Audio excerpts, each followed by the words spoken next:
Rais wa Marekani Donald Trump amesema mazungumzo ya kuleta amani katika mzozo wa Gaza yanakwenda haraka na awamu ya kwanza ya makubaliano inatarajiwa kukamilika ndani ya wiki hii.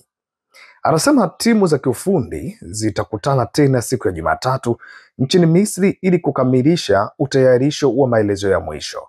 Trump ameandika pia kwamba mazungumzo hayo yamekuwa mafanikio makubwa na yanaendelea kwa kasi, huku akiwataka pande zote wafanye haraka. Awamu ya kushangaza makubaliano ililenga zaidi kwenye masuala ya haraka: kusitisha mapigano, yaani ufumbuzi wa muda, utoaji wa mateka walioko kwa Hamasi, kubadilishana mateka kwa wafungwa wanaoshikiliwa na Israeli. Hamasi inasema iko tayari kuachia mateka kadhaa, sehemu ya mkataba unaopendekezwa na Marekani. Kwa upande mwingine, Israeli inahitaji kuhakikisha usalama wake na kwamba makubaliano haya hayatatumika kama njia ya kujenga upya silaha au kuipongeza Hamasi. Ingawa Trump anaonyesha matumaini, changamoto lakini ni nyingi zaidi. Mapigano bado yanaendelea Gaza wakati wa maandalizi ya mazungumzo. Hakuna wazi kama Hamas itakubali kuchambua baadhi ya masharti ya usalama au kujizuisha kutengeneza silaha. Pande zote zinahitaji kutambua na kuheshimu makubaliano.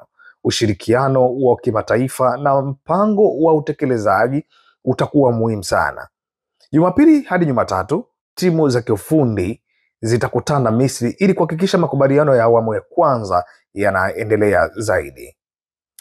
Ikiwa awamu ya kwanza itafanikiwa, itapanua matumaini ya mapumziko na silaha na hatua za utekelezaji zaidi. Lakini iwapo makubaliano yatashindwa, vita vinaweza kuendelea na madhara makubwa kwa wananchi yatazidi kutokea. Kwa sasa habari za harakati za amani ni cheche matumaini kwa watu wa Gaza na Israeli wote. Utetezi wa makubaliano ududumu unategemea nia mbadala ya pande zote na ushirikiano wa kimataifa. Labda Trump ataenda kuweka historia ambayo watu wengi wameshindwa kuiweka ndani ya miaka mingi. Ngoja tukapate kufuatilia. Usisahau kuwa karibu na Locha Media, ndio sehemu ya kwanza kujipatia updates kama hizi. Bye bye.